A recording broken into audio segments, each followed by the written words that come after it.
Hi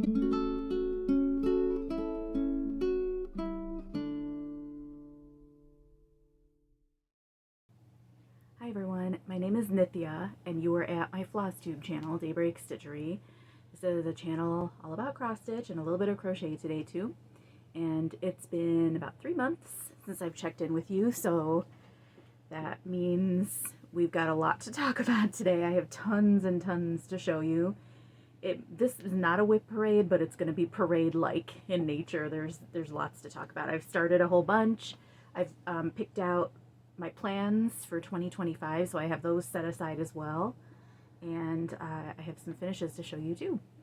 It's the end of December 2024. We just finished up the semester at school. I'm a teacher, a high school teacher. Had a great semester with my kids. I just love them to pieces. We had a really good, successful semester. They learned a lot, and I enjoyed my time with them too. So now I'm on break and hoping to stitch and connect with you too. So here we go. I'll start with some finishes. I have been doing, this month in particular, in December, I've been doing a lot of gift stitching, almost exclusively. So there's a bunch that I can't show you, but what I can show you is, I'll put in a picture. I participated in my local Embroiderers Guild of America chapter. I'm in the Windy City chapter. I'm just outside of Chicago. I'm in the Windy City chapter of the Embroiderers Guild of America, and our chapter does a holiday party and what they've traditionally been calling an ornament exchange. And I do put up a Christmas tree. I'm not Christian. I don't celebrate Christmas, but I do like kind of wintry things. We get a fresh tree, and I do like to put up ornaments. That's relatively new. I didn't grow up doing that. But I didn't participate in the ornaments exchange last year. It's kind of a holiday party / smalls exchange, basically. And a couple of our guild members made an announcement at the November meeting that they were going to try to make that holiday event a little more inclusive by encouraging people to not stitch just Christmas, but maybe kind of wintry themed items, and then to move it away from being an ornament exchange to being more of a smalls exchange, so that, you know, even if you don't put up a tree, you could participate. I thought that was really lovely. Our chapter has taken some nice steps to be inclusive, so I decided to make an effort and participate this year. I did make an ornament. I think next year I'd go for like a pillow or a small framed item or something. And I picked out some colors that I thought would remind me of nature, winter nature, which ended up looking kind of Christmassy anyway. And it's a combination of the three kind of filled in motifs across the top are from a Foxwood Crossings Smalls pattern. It's a sled pattern, so you can buy these wooden sleds and then stitch little these little patterns on perforated paper and cut them out and attach them to the back of the sled. And I was feeling a little anxious about trying perforated paper, especially with something that looks like a small full coverage item. So I stitched it on fabric instead, and I stitched all three of the sled patterns that came with the, I think there were 4 patterns actually that came with the pattern, 4 charts, and I stitched 3 of them. And then I have a subscription, not a subscription, I have bought the entire library of the Gift of Stitching magazine. Everybody remember that? It's like an older stitching magazine that every so often, if you look for deals for like 30 or 40 bucks, you can buy the entire digital library basically. So it's like 50 issues or something, maybe more than that. But anyway, there are some really, that's a great library to have for lettering. If you need font, like different types of lettering and typefaces, Carly corrected me, typefaces to stitch. That is an enormous library because there are all sorts of stitched charts for samplers and stitched items, and lots and lots and lots of alphabets and typefaces are available. So I found that the Letters to Stitch Joy, I found that in that series, the Gift of Stitching magazine. I don't know if it's still available. Every once in a while, I feel like I see ads pop up on social media that you can still get access to that library, and I recommend it. It's going to come up again in my projects that I mentioned today. So that was my item that I contributed to the holiday party. And oh, I should have brought down my item. I'll put in a picture here of the item that I won. It was a little needlepoint, a square needlepoint. Not one. What am I saying? The one that I drew. It was kind of a white elephant style, like you draw, everybody picks numbers, and then that's the order in which you choose an ornament, and they're all wrapped. There's no swapping, though, like in a white elephant. But, yeah, so it's a needlepoint, little cute, very cute little needlepoint pattern, which I love. It's done with sparkly floss, and a lot of my ornaments on my tree are like glittery and sparkly. I'm trying to like maximize the light, the light reflecting off of things on the tree. So it was just perfect. So it was fun to participate in. I used my Krynic quarter, cord maker. And I had a mild disaster with it because I let go of it too early, so it like started twisting up earlier than I wanted it to, but in the end it worked out. I was able to kind of manually sort it out, so it worked out okay. So anyway, that was one finish. And then another finish I'll show you here.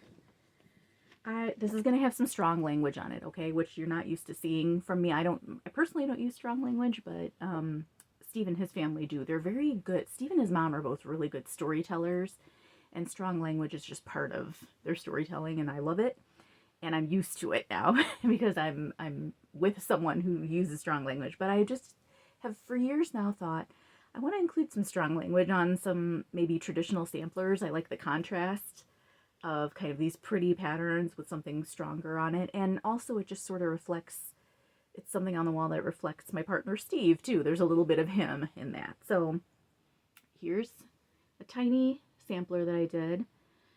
He chose "oh hell no" for his phrase that he wanted me to put on it. And this is just a brown from Stash, and this is a raw natural linen 36 count. And I'll tell you where I got this little pattern. It's from this Rosewood Manor medallions book, which I actually had set aside as a giveaway. I wasn't sure because look at how large it is. It's a huge kind of Quakery pattern. I don't think I would stitch something this large, but check out all the different sizes and shapes of medallions that are on it. It's really great. So it's just almost like a library of stitches. So I've actually used it on 2 items now. I've used it on this little thing, and then I've used it on some gift stitching as well. So I recommend this one if you like the idea of stitching. Here's a picture of a different colorway that it's stitched in on the back. It's pretty. If you like the idea of making kind of small samplers for friends with like their name stitched on it maybe, or like a little thank you, I could imagine that. This is a really great library for that. All different sorts of, like it was fun. I started with this large one. I knew I wanted to do that one. And then this was kind of my second favorite here. And then I just sort of picked different orientations, different shapes. Some are diamonds. There's a heart there. That heart is stitched over 1. So some of it is over 2, some of it is over 1, which is, I think, a very, is it Rosewood Manor? Or there's a designer who, oh yeah, it is Rosewood Manor because we just had to do that in 1 dozen Quakers. There were some motifs that are over 2 and some that are over 1. And I like the contrast of that. The font, the lettering is over 1. I don't remember which. I'll share in my comments below what the font pattern is here. I don't remember which one I used. I have to look that up. And then, yeah, just like this is a rectangle that's diagonal. Is kind of interesting. Some of them, like this, they're little tiny bits of negative stitching. You know I love that. So that was a fun one to do, and there will be more strong language samplers to come. I have a few in stash that I want to do, but it'll be some, try not to do some new starts right away, but those are coming down the pike. Okay, and then I had a couple of crochet finishes. This is actually an old one that I didn't show in last month's video. It's just a scarf, but I don't remember now what stitch this is. I bet if I checked a few stitch libraries I could find it. There's another way to look at it. And it's from, I didn't, like, these are not separate colors, it's all one skein. It's a one big cake of yarn that has variegated yarns in it. So you just stitch it all in one go. And I like these cakes because they match the colors up for you. Like, I wouldn't know how to put this palette together, but it looks nice. They've put it together and it looks good. And I'm pretty sure it's a Karen cake. I had a couple of those in stash. I'm trying to do some stash busters with my yarn. This one I may donate. Our library takes donations for my public library is right by a public transit station, and so they get an abundance of unhoused people who stop by or people just in need. And so they keep a huge bin of like toiletries, sanitary hand wipes and sanitary products, and warm weather clothing for the cold. It's dipped down to, when I woke up yesterday, it was 17 degrees. It's cold here. So the library's always looking for donations, so I may donate that. Or see if I have a couple of friends I might ask to see if they want to have it. And then another stash buster, I have another finish. This is going to be hard to hold up and show. It's a scarf. I'll try to get all the colors in. Kind of a color changing scarf. And this one I really love. I fell in love with it. I know it's kind of crazy because it has so many colors, but I just love how it turned out. And this is a stair step stitch, so you can kind of see how it sort of angles this way. You're just alternating, you're sliding the stitches over by one on each row. Really easy. It's an easy pattern. It's a crochet stair step stitch. And this was a total stash buster. So how this one works is let me think. The off-white color on here is one side. I've used two yarns together. So the off-white color is one yarn, and then the color changing yarn is a yarn cake that has all these variegated colors in it. So all these like yellows, oranges, reds, and that purple, those are all from a cake. So those colors are changing. But the solid color, white, and then when I ran out of white, I used navy. That's a solid color. Are kind of put together with the color changing yarn. So I super love it, and now I just gotta wear it. It's really bulky. I put it on and it kind of like I double it up and wrap it here, and it gets all bulky right here, but it's so nice and warm. So it's two different weights of yarn. The color changing yarn is a fingering weight, and then the solid color yarns are a worsted weight. So I put two together. It feels really nice. It's nice and squishy and should be very cozy for these cold days. I kind of wish now that I had had enough to like make a whole blanket, but I didn't. I was stash busting with this, so I didn't have enough to do that. Okay, are those all my finishes? They are. So let's get into some whips and a whole bunch of new starts and then plants. Okay, for whips, let's see here. I put a little bit of work into, this one is called Wings of Change, and it's by Silver Creek Samplings. And I'm selling this with Amy Graham, and we're calling this the Monarch Watch Sale.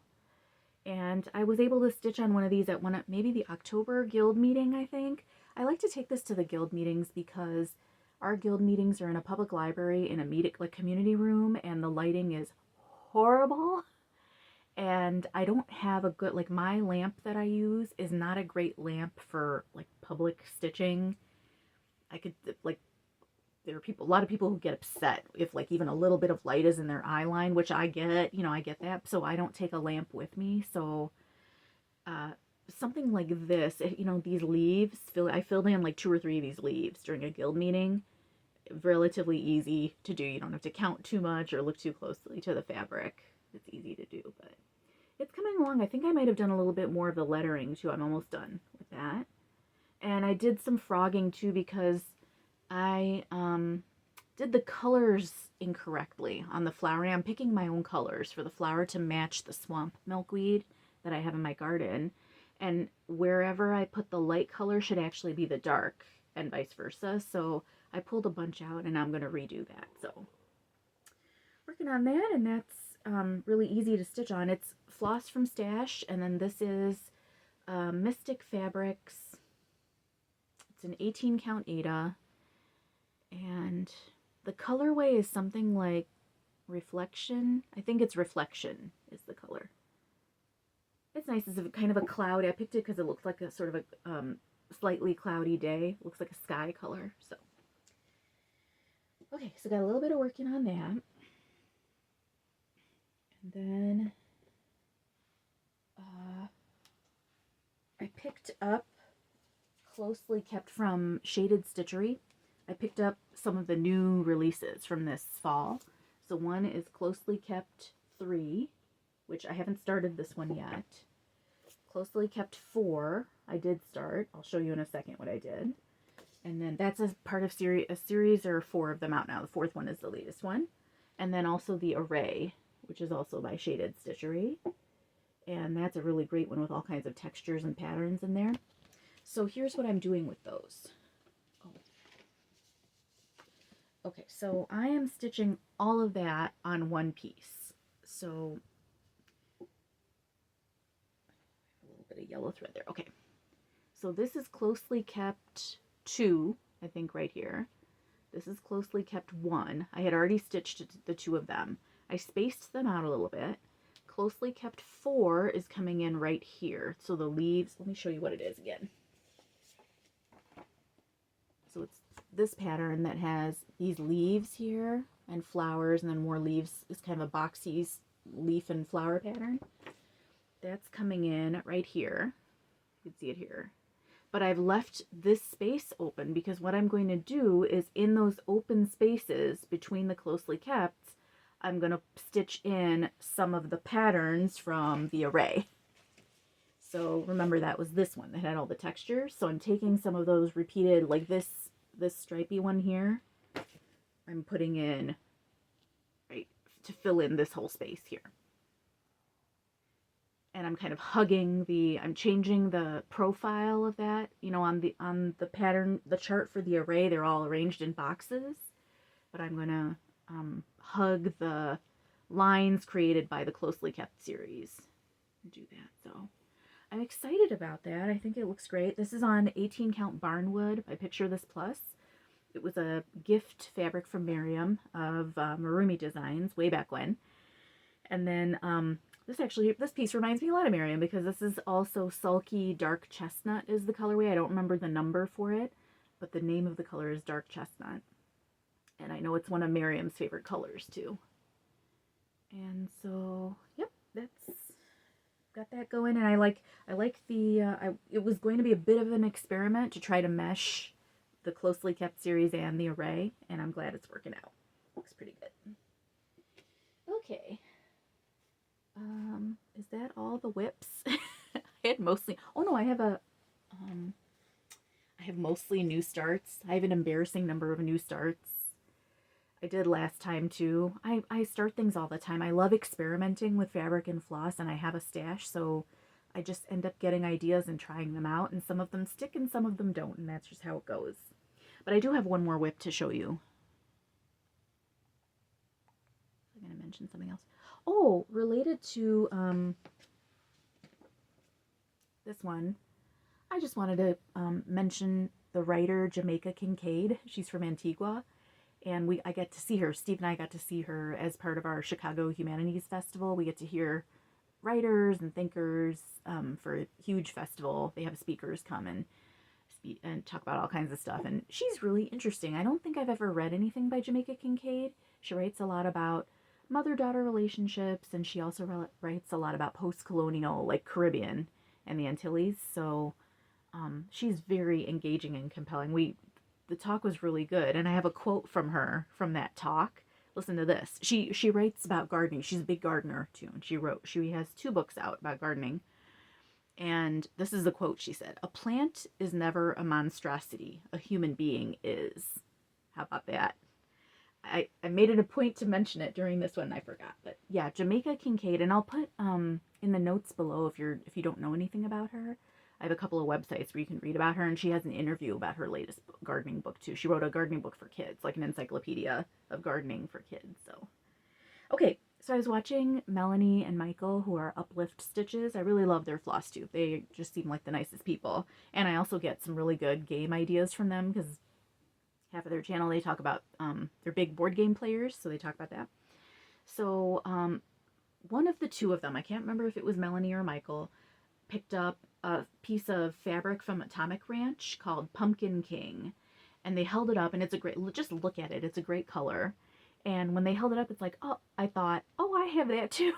I have a whip on there. So I spent that week, it was around Halloween time, so I took out Lady Halloween. This is by Jardin Privé.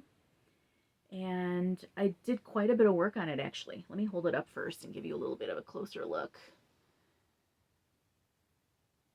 So these are the charted colors. I didn't change up the colors. It's 2 shades of gray and black.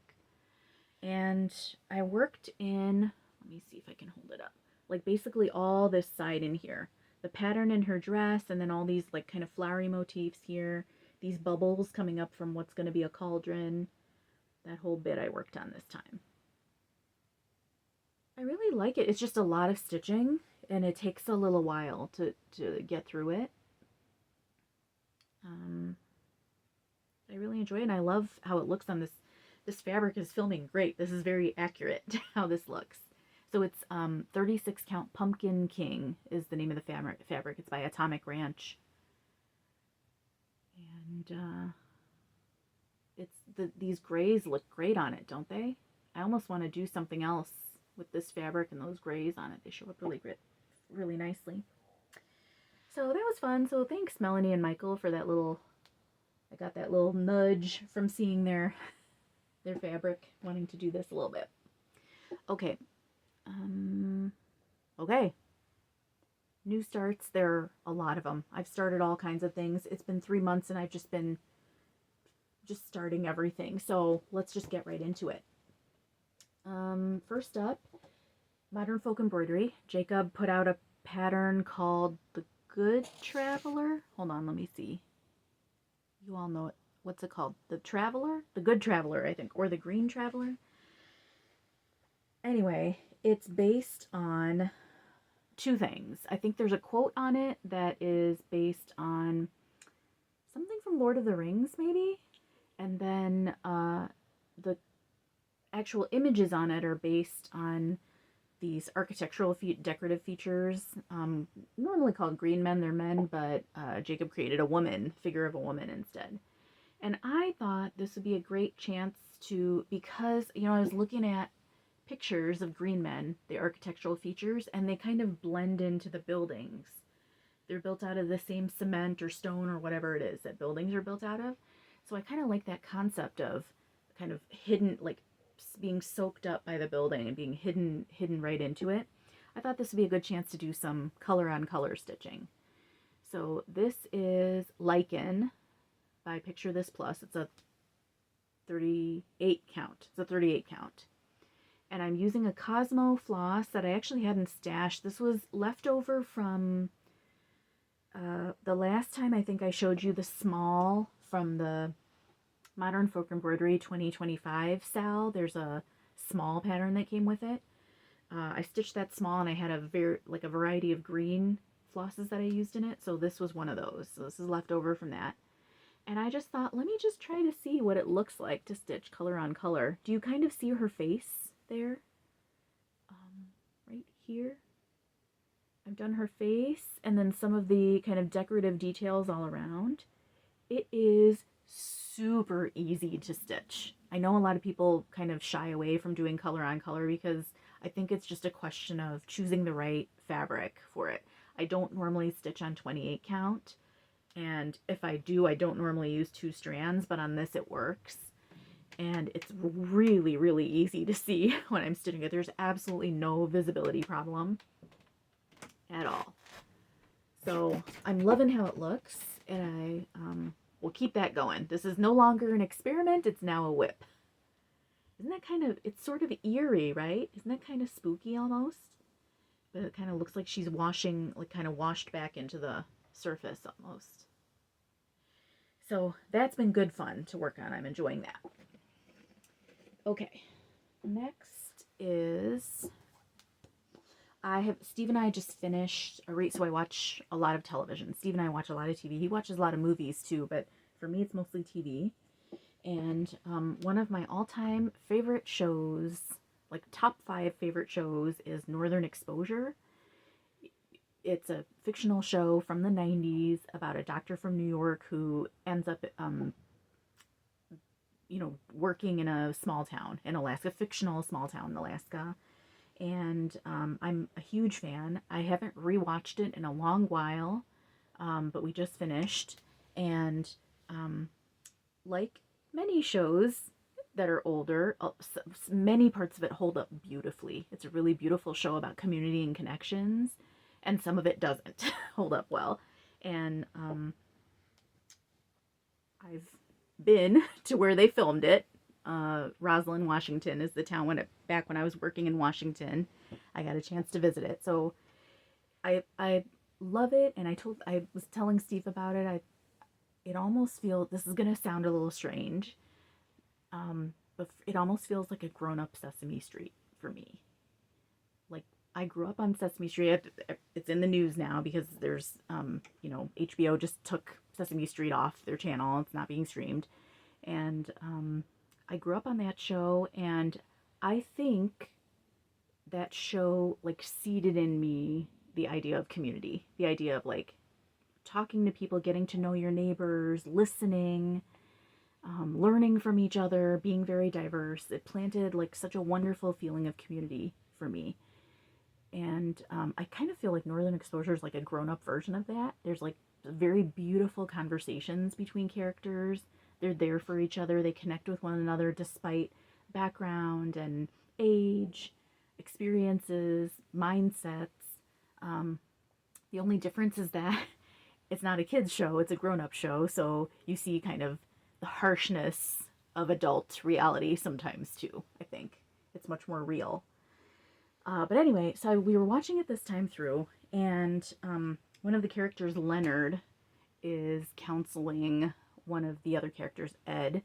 Ed has just been dating someone, and he's kind of self-sabotaging this relationship because he doesn't have confidence in himself. I too have big confidence issues, but he doesn't have confidence in himself, so he's trying to, like, ruin this relationship because deep down he thinks that he's just not good enough to be in it.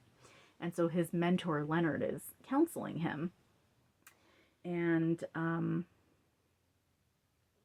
says this quote, and I just had to, like, pause and listen to it again when I heard it, but I have the first part of it. I'll post the whole thing down in the comments below, but here's the part. I'm stitching it, and I'm gonna use Blackbird Designs, My Heart's Design, the motifs from that, to make it kind of samplery, but put a quote that means something to me. So here's the quote. Low self-esteem is probably the root cause of all the pain and misery in the world. It's what drives war and torture and genocide. Hold on. I'm gonna see if I can get the quote. I want to read the whole quote to you, so I'm gonna get it and come back. Hang on a sec. Okay, I got it. You ready? So here's again what it looks like. Okay, here's the whole quote. Low self-esteem is probably the root cause of all the pain and misery in the world. It's what drives war and torture and genocide. It's what evil is. Do you think Hitler liked himself or Cortez? We hate others because we hate ourselves. And I found that very moving. I do have issues with self-esteem myself, self-doubt and self-esteem. I'm filled with it. In spaces where I feel like I know things, I feel better about it, but even then sometimes I'm filled with self-doubt sometimes. So that really spoke to me. And I feel like we're in a time where we're seeing a lot of hate and anger and frustration, and I wonder how much of that comes from looking inwardly at ourselves and how we feel about ourselves. So I'm going to stitch this, finish the quote, and then fill it up with, this is My Heart's Design, and it's by Blackbird Designs. I've only stitched one Blackbird design. I did Basket of Cherries way back when, and I really enjoyed it. This one has some different types of stitches that are going to be popping in there too. I don't have the same color palette. I'm picking my own from Stash. It'll be, I think I have some greens, blues, and like an ochre yellow in there. And this is, well, so far the font is, the typeface is 1/1 on 27 count even weave, which is really great for 1/1 stitching. I've been enjoying finding, it's a 27 count Linda, I think is the name of it, and it's Zweigert has one, and I think Witchelt has one too. And so I'm enjoying that. And the motifs, so I think I might stitch over 2 all around it. So that's been good fun. It kind of commemorates watching that together. We both enjoyed. There are really some really beautiful scenes in that show. If you enjoy shows with kind of a quirky mix of characters coming together and learning from each other and building community, that happens in that show. So that's worth a watch. Oh, I have a Cosmo color palette. So this is kind of the color palette. My favorite green 538 is in there. Okay, so next up is a La-Di-Da pattern. I didn't bring the picture with me, but you can imagine it because I'm almost done with it. This is called Pumpkins 3. So you can see the 3. It's going to have the word pumpkins here and then a third pumpkin here. And this is on, it's a picture of this plus, I think it's Oracle, 18 count Oracle. And it's sort of a light, kind of a misty gray purple, very light, very, very light, but I can see it, you know, if you look up close, you can see it.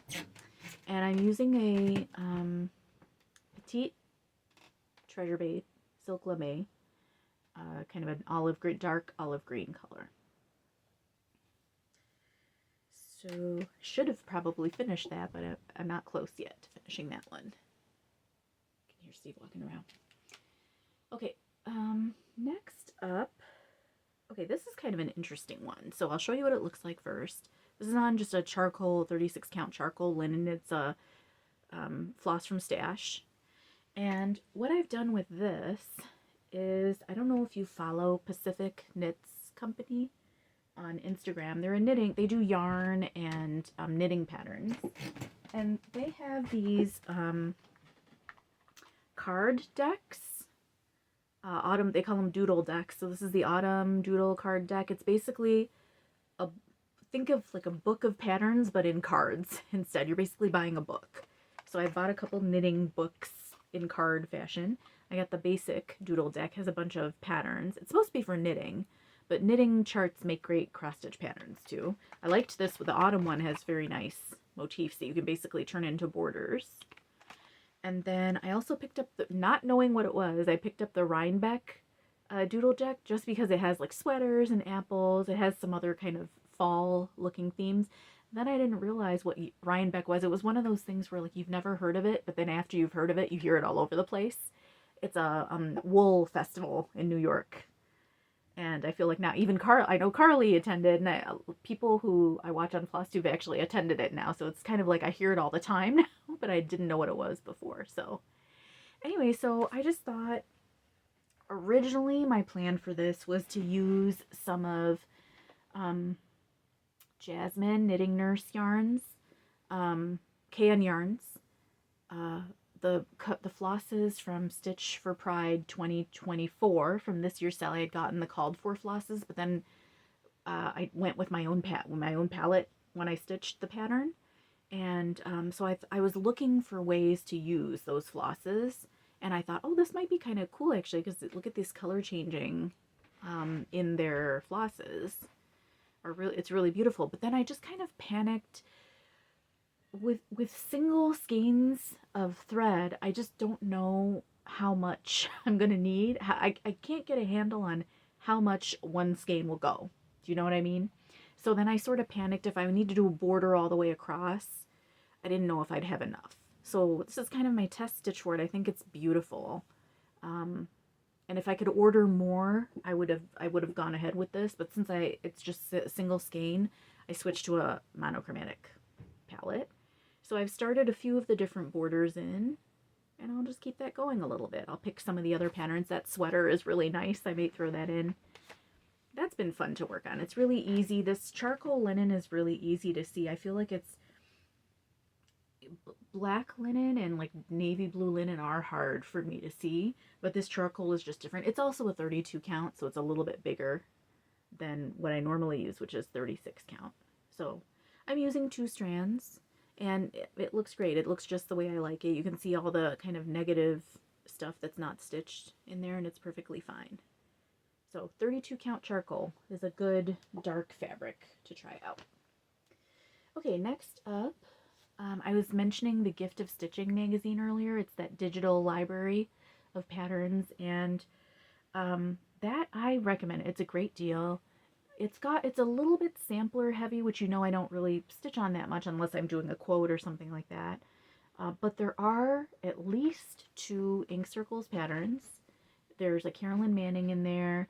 A lot of lots and lots of typefaces, tons of lettering. In fact, they have on my ornament from earlier, those letters are from a series. They did a stitch along series that ran across several issues, where they would take a letter of the alphabet. Let's say it was like letter A in the first part of the SAL, and they would have a chart with just 20 different types of A typefaces. So all different sizes and shapes.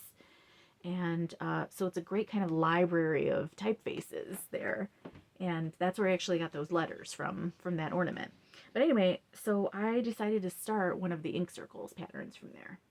So this is the bramble and the rose.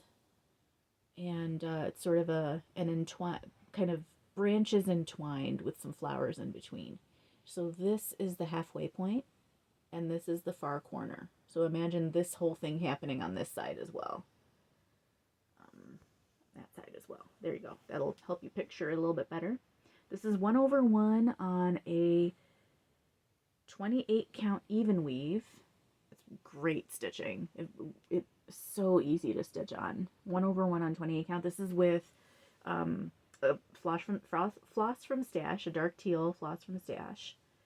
And I'm loving it. This fabric, actually 2 of the fabrics that I'm going to show you today were ones that I picked up that were being discarded by my friends, the needle minders. When I saw them back in July, we got it together and we just kind of threw on the floor all the stuff we wanted to give away. And so I picked up 2 fabrics from that, and this is one.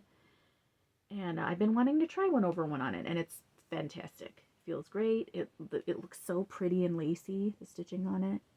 And you can still see kind of all the details. So enjoying that one a whole lot. Yeah, very, very steerable. I'm enjoying that one. Okay, next up is, speaking of needle minders, let me show you the other fabric that I picked up from them. Do I have it here? I didn't pick it up. I'll be right back. Okay, I have a piece of fabric that I got from the needle minders. It's a 28 count linen, and I've just started a whole bunch of stuff on it, so I wanted to show you that. But before I forget, I got a book recommendation for you that relates back to Northern Exposure. There's that show. It's not 100% accurate, but makes an attempt to talk about life for like Northwest Coast First Nations people. And so I brought down a book that I've been reading related to First Nations history, and I cannot recommend it enough. It's by Roxanne Dunbar Ortiz, and it's Indigenous Peoples' History of the U.S. And this is one of those, how you just read some things you read them and you can't unsee the things that you're seeing, and it's sort of a life, point of view changing thing. This is totally it. Steve and I attended a silent reading party. Our library puts on these silent reading parties at local coffee shops or bars, and basically you sign up, you bring something to read, and you're collectively there. You're there with a whole bunch of people from the community, but everybody's kind of reading. And if you want to, they do kind of a go around, and if you want to introduce yourself and say what you're reading, you can do that. And then you just read. You're just together, but you're reading, so you don't feel alone. And then there's a little bit of chat afterwards if people feel like it. But anyway, I took this with me, and afterwards I was just kind of sitting like this. You just kind of my head in my arms. It seems like, what is going on with you? I'm like, I want to share up, but how do I just share out the despair that is the history of our country? It's very real. The stuff in this is very real and very important to learn about. So pick it up from your library. This one I got from my library too. It just feels like one of those things that, like, the first time I heard the This Land podcast, it was the same thing. I felt like I had to hear it and then hear it again. Like, make sure I'm understanding the concepts and, you know, learn and unlearn is what's going on with that kind of stuff. Okay, so I paused the video to run and get this piece of fabric. And this was one, it's a 28 count Permin linen. It feels sort of witchelty almost. It's got an orange band. Does that mean it's Weigart? I don't know what it is, but it's got a raw natural feel to it. So it's a little beigey. I just started a whole bunch of 1/1 stitching on it. I've been experimenting a lot with 1/1 stitching. You saw, I just showed you the bramble and the rose. This one is 1/1, and I've been playing around with 1/1. So I put a whole bunch of patterns on this. Okay, I started Miriam's Tetris piece on this. Miriam's Who pattern, her Just Cross Stitch Halloween piece. I had a heck of a time. I started it on a different color fabric, and I just couldn't get the colors right from stash, so I'm stitching it monochromatically, and I feel much better about it. What's this? This is a small pattern that I got when I was with Sarah. It's Sarah's old, Sarah had a local Nina workshop in her neighborhood and like in her town, and I picked up this little one by Primrose Cottage, Happy Halloween, and so I started that 1/1 on this. It looks like that. Just using colors from stash. I started not the whole 2024 Modern Folk Embroidery Stitch Along, time flies, but just the bottom part. There's an arch and a stag sitting there, and so that's the bit that I've started 1/1, just using 2 colors from stash.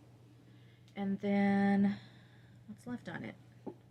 Oh, Deer House. Start at the very top of this pattern called Deer House. It looks like this by Carriage House Samplings. It's really cute. It says, "Dear House, you are really very small and just big enough for love. That's all." And so I've just started a little bit on that, again, using colors from stash.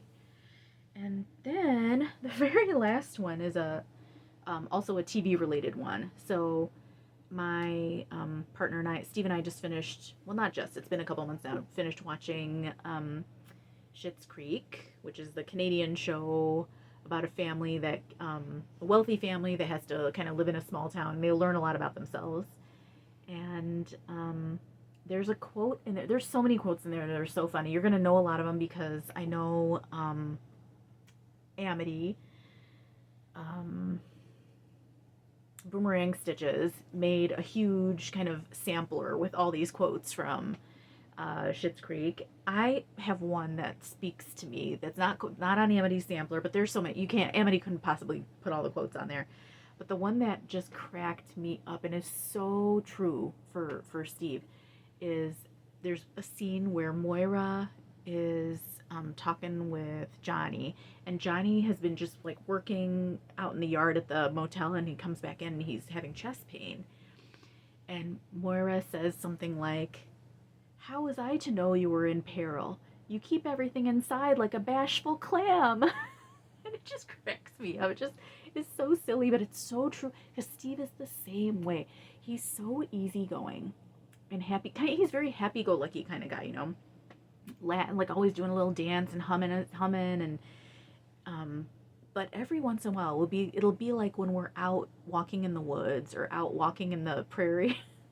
We'll just be going on a long walk, and then all this, like, months and months of pain will come out, and it's totally a, "How was I to know you were in peril? You keep everything inside like a bashful clam." And so it so speaks to him. So I just had to start stitching that. So I'm using a font from, I'll put the name of it below. It's a typeface from Etsy. I think it's Stitch by Stitch HK might be the designer, and the font name is Dried Orange. And then I also picked up a pattern from Etsy that had a clam pattern on it. So it'll be a tiny clam and then the quote all around it. I'll put the names of everything below in the comments, you can see. But anyway, so this basically has become a bit of a sketchbook, this piece of fabric. I've just like been trying some different things on it, and they're all really fun. So I'm excited to get back to that. I want to try to finish Who for next Halloween. I think it'd be cute to frame and set out with our Halloween decorations. That little Primrose Cottage one too, be a good one to do. Okie doke. So next up is I squeezed in a few new starts with Julie and Stitches, and one of them is a pattern that she and I both picked up and then converted to Cosmo flosses when we were together, when we all saw each other in July, and it's by Mojo Stitches. It's this bird, and it's called Rosella Rests. So we're starting, look at those leaves, beautiful leaves. So we've started a stitch along. It's called Resting with Rosella SAL. And so we've both started that. Now Julie started hers this week and it's beautiful. She's already put in some of the leaves. It's really pretty. My start is very pathetic. It's basically just a little bit of the tail, the tail feathers. So it's hardly anything. Do you see where it's kind of black and gray in the tail feathers there? That's what's happening here.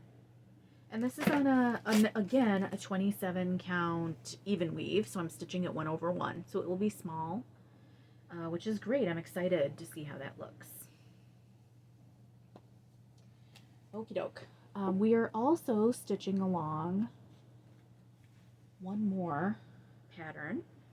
Julie and I both picked up by Heartstring Samplery, We Belong, is this pattern. And the quote says, "If we have no peace, it's because we have forgotten we belong to one another." It's a quote by Mother Teresa. And it's just kind of quirky. It's the flowers seem sort of prim, but also sort of like futuristic and robotic kind of. And I like that little owl. And then the border is very calm to stitch. It's a nice border. So I did quite a bit on this one. This is on Picture This Plus, 18 count. Memory is the fabric. And I'm using a kind of a dark burgundy color, dark wine color from Stash. I'm stitching that 2/2, and see that border? It's a real nice border, very relaxing. You basically don't have to, once you do one repeat of it, you don't have to look back at the pattern. You can just keep going. That's been a nice one. And Julie, guess what? I started another one that you and I talked about, which is this one by Silver Creek Samplers. Always find a reason to hope. Always find a reason to hope. And so that one I'm doing another color on color situation here. So it looks like this. Stitches up real fast. In a rare moment, I'm using one strand. If you look real close, you can see some gaps in there. But I'm using one strand over one on 18 count. I usually use 2. It's just because when I hold it far away like this, I can't tell the difference. I can't see the gaps in it. So, and it just does, one strand stitches up so much faster. So that's been a fun one to start. And then one last one. What would a start binge be without a full coverage start? So here we go. Now this one I'll have to put a picture in for what it looks like. It's called Ocean Dweller, and it's by Unconventional X Stitch. It's an enormous kind of octopus with beautiful purple and blue shades. And so I've put it on this fabric. Oh, everybody, what's this fabric dyer called? It's not Live and Dye LA. I'm not going to remember who the fabric dyer is, but I'll put it in the comments below. And so far I'm just working the dark blue.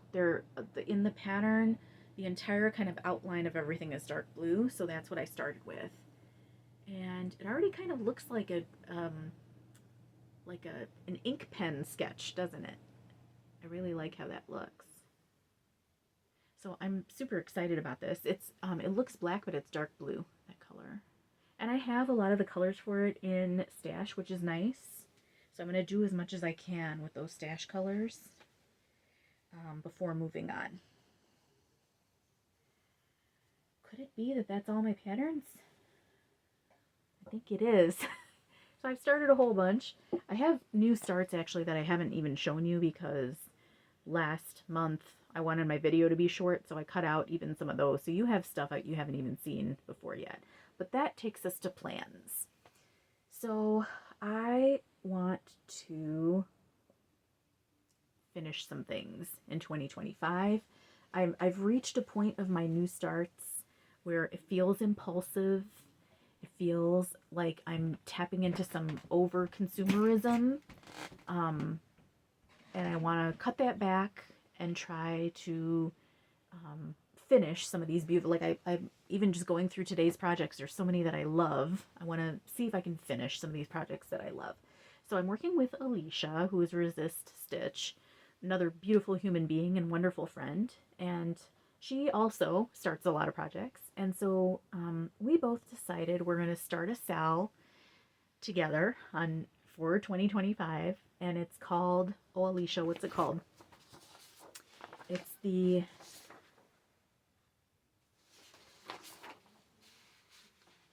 Get Out of My Whips and Onto My Walls SAL. Imagine the song, Get Out of My Whips and Onto My Walls SAL. So check out Alicia's Instagram page over the next couple weeks because I'm sure she'll be posting about it. The way that I'm going to do it on my part is I'm going to pick, I have picked, and I'm about to show you, 10 projects that are particularly meaningful to me that I want to see up on my walls. And some of them are by friends who are designers. Some of them just have a personal connection that's important. Some of them have just, it's been a while since I've worked on them and I like them, so I want to see them finished. I'm going to try to work on them, these 10, that's it, until all 10 are finished. And then I will start subbing in some of these other projects because I have so many to choose from. So let me show you what my 10 are. And I'm hoping that when I see you again in 3 months, at least one of these will be done, or maybe at least each of these will have some progress.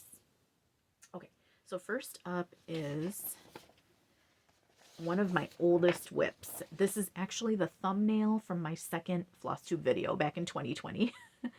So it is the Huga Forest Sampler, and it's by, I think it's by Patterns Cross Stitch, but I'll check on that. I'll put it below.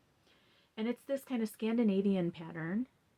Beautiful, right? I'm using flosses from Stash, and it's just a whole bunch of kind of Scandinavian motifs, traditional motifs, different animals, flora, kind of floral motifs, botanical and fauna and flora. And it's on a natural linen. This is on a raw natural linen, and I'm using just some different colors from Stash. Two different shades of blue, and then a sort of clay red. It's beautiful. And there's absolutely no reason that I haven't finished this other than I've been distracted with other things. So I'd really like to get this done. And my idea for this actually was I was going to see, I don't offer very many gifts, stitching gifts to my family, because I could see them, I could see them kind of getting to be like, oh no, she's giving us another stitched item again, you know, that kind of thing. So I try to stay away from that, except this one I think could actually go with the decor at my sister's house. She has this kind of cozy feel at her home and a lot of neutral colors. So I'm going to see if I can finish it, frame it, and give it to her for her birthday this year. I'm going to try that. So that's one. Okay, next up is, hold on a sec here. Show that in a minute. One that you've seen many times before. This was actually the Needle Minders and I did a whole video where each of us picked out a project that we thought was a lemon, and we wanted to kind of make lemons out of lemonade. And so this is one, it's by Ink Circles, it's Squirrels of Sumatra. I've had it again for years. They convinced me to finish it even though I made an enormous mistake in here, so it will no longer be kind of symmetrical there, but that's okay. I just need to finish this. I need to finish it because I have other Ink Circles patterns in Stash. I want to slowly kind of finish one, get the next one. The Bramble and the Rose that I showed you earlier, that's Ink Circles. So it's going to start with this big one. I want to finish it, frame it, and then kind of tackle some of my other ink circles patterns as well. Michelle G. Bendy Stitchy reminded me of my own SAL that I started maybe last year, Queued Up SAL. The idea that like if you love multiple patterns by a designer, you finish one with enthusiasm so that you can get to the other ones that are queued up. And I have not even used that, stitched that SAL, but I think that will come back this year. So from my 10 projects that I've picked out that I want to focus on, if I finish this one, I'll throw another ink circles one into the to be stitched list. I have so many that I have working, so many whips from ink circles. Okay, next up is, I have a picture for you. Cosmo Bloom by Sarah, my friend Sarah. And she's Mod Cross, her designer name. And she released this pattern recently in the past few months. And it's based on a photo from Sarah's garden. Sarah's an great gardener, an avid gardener. And I had started it here, 1/1. Isn't it beautiful? The colors are outstanding. This is on a 30 count linen by Primitive Hair. It's actually printed, it's ancient stone. It's meant to look like stones, but it ends up being like this beautiful grayish beige color. And this 30 count linen is perfect for 1/1 stitching. I have a bunch of 1/1 patterns on this. I did this. This is actually a Primitive Hair pattern that I did on that way back when. And so I've started it and got a whole bunch of progress in the first couple days. This is only a few days worth of work. I barely spent any time on it. It stitches up so fast. And it's it only uses, I want to say 10 colors or less, maybe. Well, let's look. 1, 2, 3, 4, 5, 6, 7, 8, 9, 10, 11 colors. So in terms of color change, what's actually happening, Sarah has deliberately made it really easy to change colors by having large blocks of color that are all the same. And when you hold it back, it looks like you can see the gradients within the petals. It's beautiful. I want to finish it and get it up on my walls. I'm very excited about that one. Okay, next up, speaking of stitchy friends, is one that gives me so much joy and light when I look at it. And this is Sepide. And this is by Miriam, Marumi Designs. And this was a pattern from maybe a couple of years ago. It's been a couple of years, I think. And am I correct that Sepide is the bringer of light after darkness? I'm pretty sure that's her role in this. And so I decided to make her in kind of a golden, it's not a metallic, but it's sort of a gold toned floss. And I just feel warmer when I hold it up and look at her. I just feel like the warmth from her. So I definitely want to finish this up. I've got, like, the outline is done. Lots of it is done. So I really just need to chip away at it. It's on an 18 count Ada, but I don't know what kind it is. I don't know. I'll have to look back in my notes and see. And this is a color from Stash. Look at that face. That will be fun to work on. It's a very easy stitch because it's on Ada. So I'll enjoy doing that. I can't wait till it's done and framed. I'd love to frame that one. Okay, next up in my list of 10 is, my Stitchery sampler. So I'm putting a whole bunch of designs mostly by Palestinian designers. 1 or 2 are fundraiser designs by non-Palestinian stitchers. But for the most part, these are all people of Palestinian heritage who design these. And my piece that I want to work on for this year and finish is this side of it right here. This portion is a pattern by Deco Elian, who you can find on Instagram and on Etsy. And this particular pattern was from the World of Cross Stitch magazine, January 2023. And that was a really good issue. That issue had Sky Dragon in it. It had this Deco Elian pattern in it. And it had a pattern for a Braille alphabet in it as well. That was a good issue. January 2023, World of Cross Stitch. I have other pieces going on too. Like this month I worked across this border from, this is a pattern by Lena's Thobe, also on Etsy and Instagram. And kind of flushed out like this whole band across here. I worked in this last part to finish that, this whole bit here. So that's coming together. I'm using the same 4 colors plus sometimes black for the whole thing. So I picked the color palette myself. It's 2 kind of pinky reds and 2 greens, and I'm using the same for everything. Down here I just started a few months ago. I started a pattern by Melanie, who's also a Palestinian American Tatriz designer on Etsy and Instagram. So it's a kind of a mashup of all these different designers and their patterns, but I'm using the same color palette for all of them. So this bit right here from Deco Alien is the one I want to work on. Finishing that this year. Okay, next on the list is something you haven't seen yet. This was a new start for me in these past few months. I am doing the 2025 Modern Folk Embroidery Stitch Along. I did the small of it in all greens. You can see that in my last video. I loved it. It was so fun to do. It was fun stitching. I enjoyed the motifs, the kind of decorative details in the birds. And so I'm starting this one as well. And here's my start on it. So this is a 36 count linen from Stash.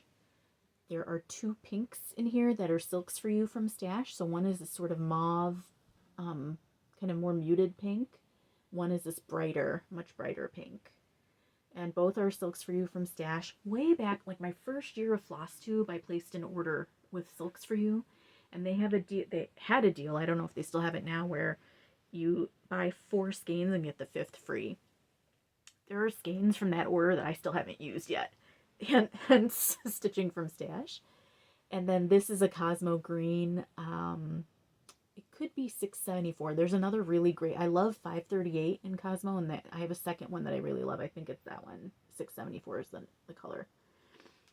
So those are the colors I'm going to use, and it's stitching up very fast. I've barely spent any time, maybe a few days worth of time on this, and it's come together quick. So I'm feeling pretty good about it.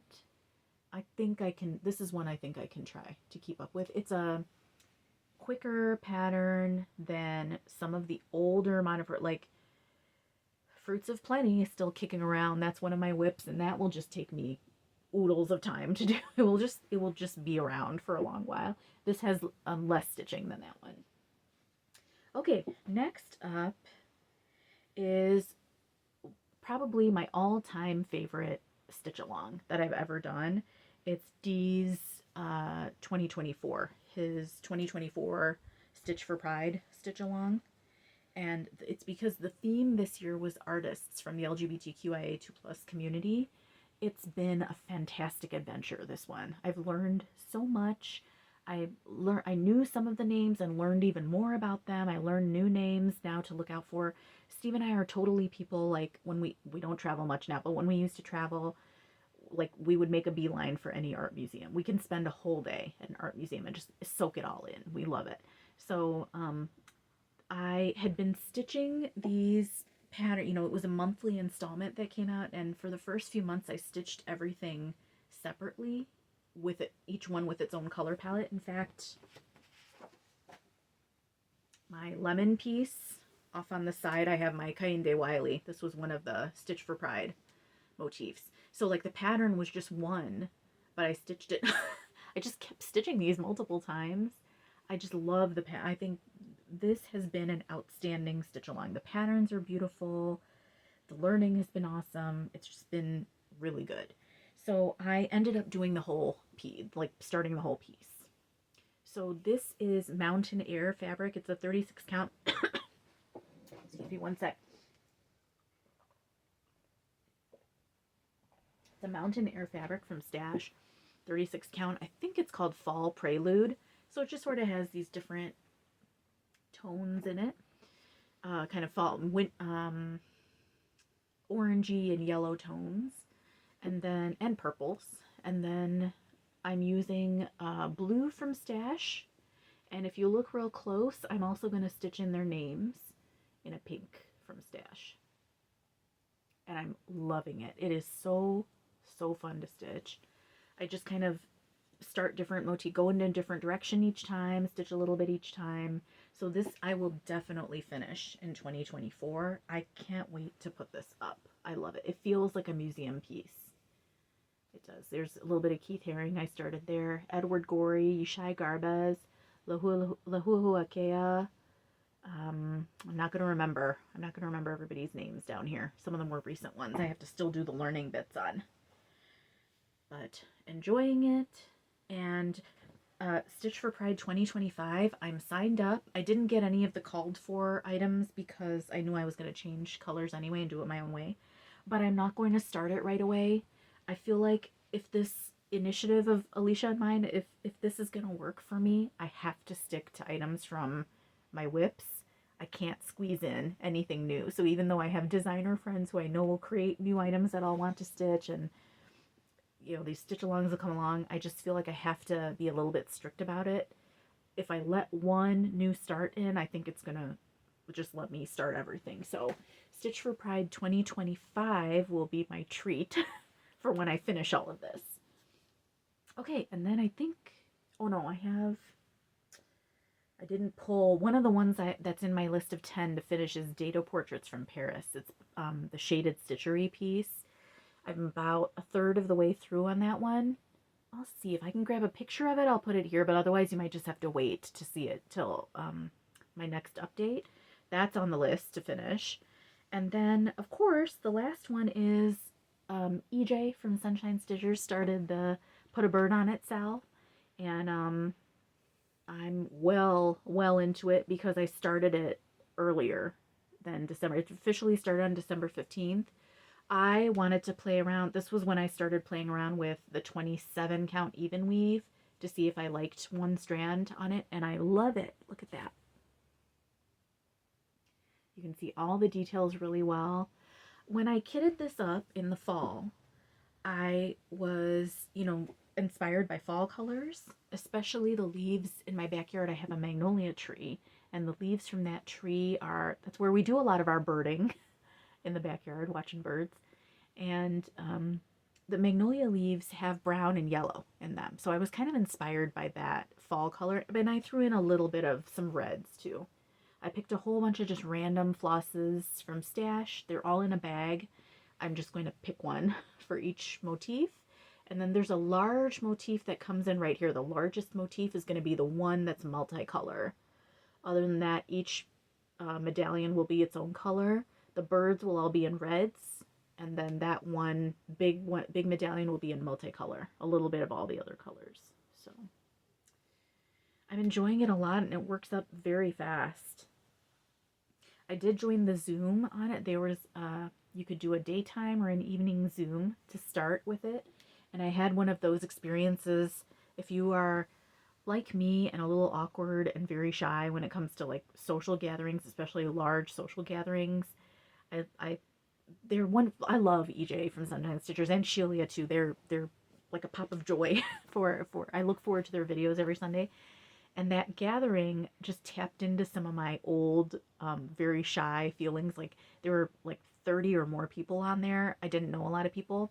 And there was a go around and introduce yourself kind of thing, which makes me feel a little nervous, but normally I can do it. But for some reason I just didn't pipe in enough, early enough, or I didn't pipe in and introduce myself, and then I was overthinking, like, oh my gosh, I'm one of the only people who didn't introduce themselves, and now everybody must be wondering why I didn't introduce myself. And then the conversation went in a different direction, so I felt weird about interrupting it. So I just got in this like overthinking spiral, which doesn't often happen. I haven't had that happen in a really long time, but that used to be almost like every social gathering that I went to with a lot of people who I didn't know. I would just that was the outcome. I haven't felt that way in a long time, but hopefully next time I'll be able to pipe in. It was nice to be able to do a Zoom stitch along during the day, because I don't really do evenings. Are hard for me. I'm not an evening person. I go to sleep early. So, but anyway, there are a lot of people doing this stitch along, so it should be interesting to follow to see what people do.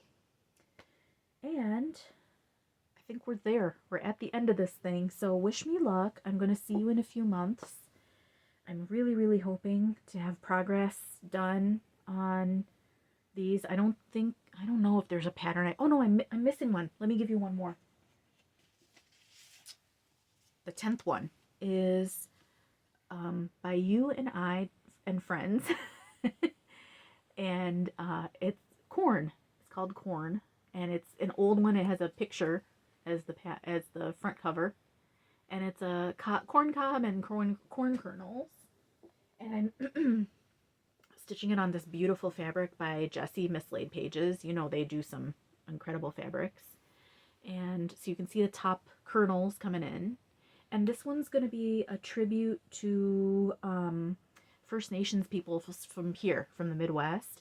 The word for corn in Potawatomi, which is one of the groups that live and lived here, the word for corn is medamen or medamenek.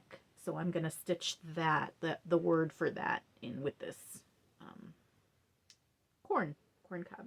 It translates to that miraculous seed, is the name for, in Potawatomi, for corn, medamen, that miraculous seed. This is on a 40 count linen. I'm using colors from Stash, so we'll just see how that goes. Now you've seen all 10. Wish me luck. I hope to have at least progress on many of those. Alicia, we can do it. Let's get some of these things up on the walls. Anything else I want to mention? Oh, Stephanie Shee, who, if you did Stitch for Pride this year, you're going to recognize the name. You know, Stephanie Shee, I think, is a Canadian artist who does the ceramic objects related to culture, like South Asian cultures or Asian cultures. And the Sriracha bottle was inspired by Stephanie Shee's artwork. That's who I've been donating to for aid relief in Palestine this past season.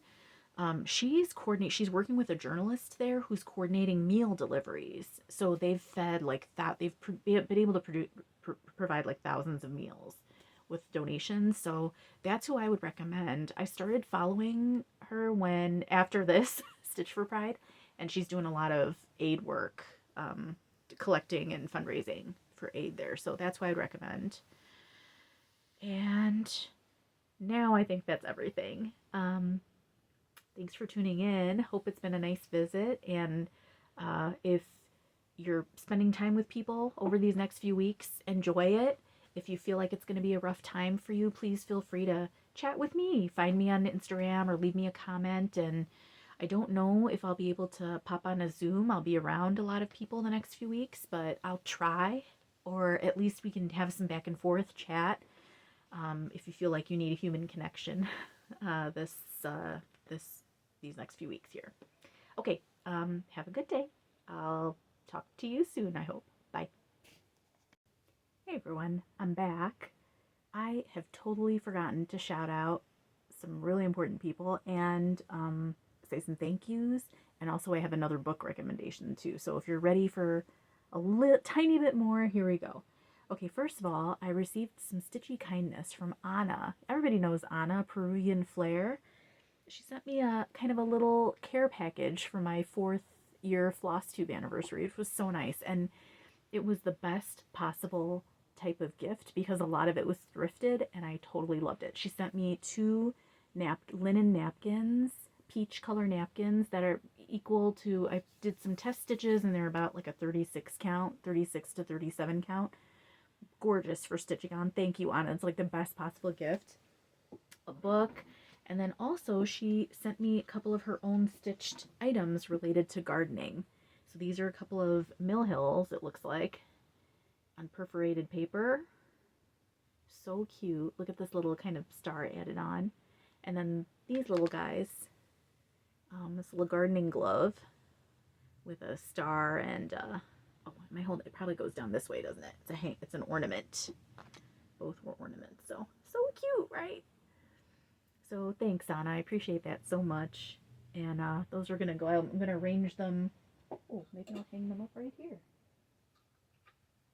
This is Ana's pattern right here. I don't know if you can't probably see it very well because my video quality is not great, but this might be Chimu Birds, which was a very addicting pattern to stitch on.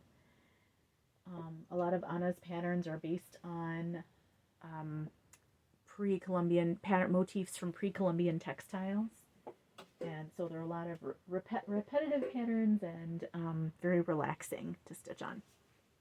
So thank you, Ana, for that. And then next up, a stitchy friend, Veena, who I met at StitchCon, actually, when Sarah and I were at StitchCon, fellow South Asian stitcher, surprise sent me 2 beautiful bright pink fabrics. They'll look a little washed out. I shut down all my lighting and stuff because I thought it was done, and then I popped back on real quick. One is sort of a, how can I describe them? Kind of a pale, one is a paler pink and one is a kind of a cherry red pink almost. Beautiful linens. I'm starting to stitch on this one, except that I'm noticing that the color runs a little bit, so I'm trying to figure out what to do about that before I go back to it. But what I'd really like to do is stitch, see, I started a little bit of it here, but before I get too far into it, I want to see what I can do about the color running. Shazida from Ancient Sage Designs has a new pattern. It's like a Marian Designs, I think, and it's beautiful, but I think that blue, that like light blue like that would be really pretty on this pink. So I'll keep you posted. I did try running it through the delicate cycle on my washer, and when it came out, the color of the fabric was the same, but it was still, when I pulled it out of the washer, it was still, like, my hands were all pink from it. So I had to figure out exactly what, do I need to treat it with something maybe, or I'm sorting that out before I stitch anything else on that. But Veena, they're beautiful. Thank you. And I love, like, the bright, they're bright, happy colors. They're beautiful tones. So I can't wait to stitch something on there. And then a book recommendation too. You know, we're all stitching on Put a Bird on It, and Julie and I just started that Rosella, Resting with Rosella stitch along. So I was at the library and I picked up this book, Birding for a Better World, and it is so good. It's basically how to create inclusive spaces where lots of people can gather collectively and enjoy nature. And it's very uplifting and moving. So check it out. It's the Feminist Bird Club, and it's a national organization. It started in New York, and it was started by this Molly Adams and Sydney Golden Anderson. Molly Adams is non-binary and also has a disability. So a lot of the book addresses how to create spaces where you can appreciate and love nature and make sure that everyone experiences something. You know, there's something for everyone. I'll read you a real quick quote from it, if you're okay with that.